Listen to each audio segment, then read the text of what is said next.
impeachment is one.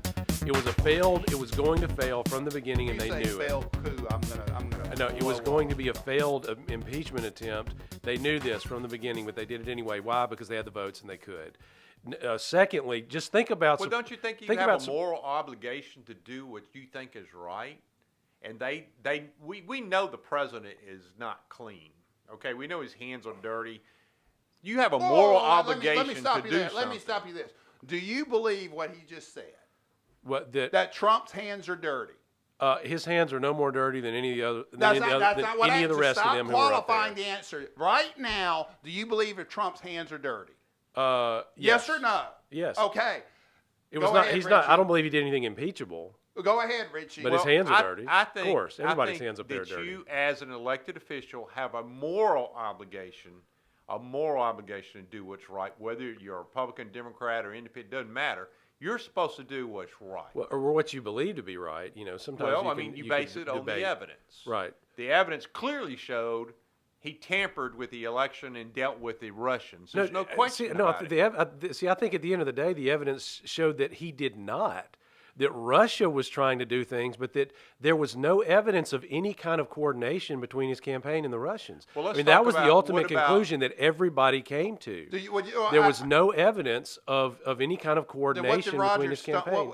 What I'm saying is when you get Roger Stone and these people pleading guilty. Now, like I said, you can say Roger Stone didn't plead guilty. He went to trial. I know that. I'm talking about the other people pleading guilty who stood up. 17 people in this investigation pled guilty.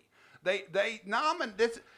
Every one of the guilty pleas was something after the fact based on alleged misstatements they made. And what I'm saying is, or any criminal attorney knows, the feds never get you on what they charge because obstruction's easier to prove. All the judicial bribery scams here, they all win obstructions. If you say this is what you pled to and this is all fake, then you're taking away about 90%.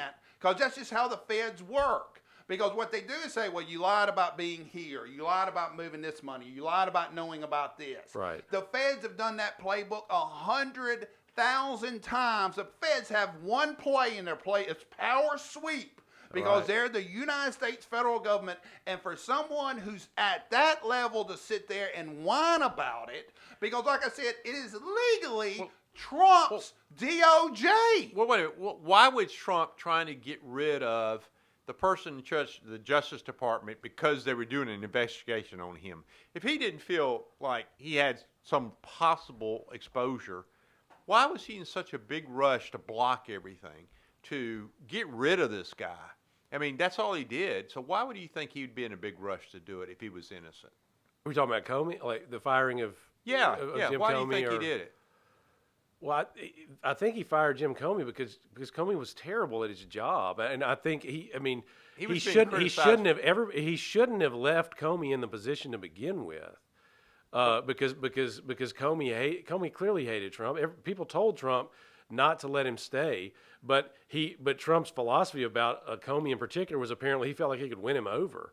Well, that didn't work. But didn't he criticize them for this investigation, the fact that they're doing this Russian investigation, and he had to try to block them and stop them, and he did that historically. But he wanted that to stop because he said there's no basis for it, and so now you can say I don't believe that, but I mean the point. I mean it was a facially valid reason. He's like you're doing something, you're investigating something that didn't happen. But if you're an innocent person. Look at me. Here's my books. Here's everything you can look at. Look at me. I didn't do anything wrong. Right. That's the normal reaction to an innocent person. I don't know. I might disagree with that. No, unless you don't get to investigate me if I haven't done anything wrong, right? Oh, no. If someone tells me I'm the bomber of Spain and I'm like, here's my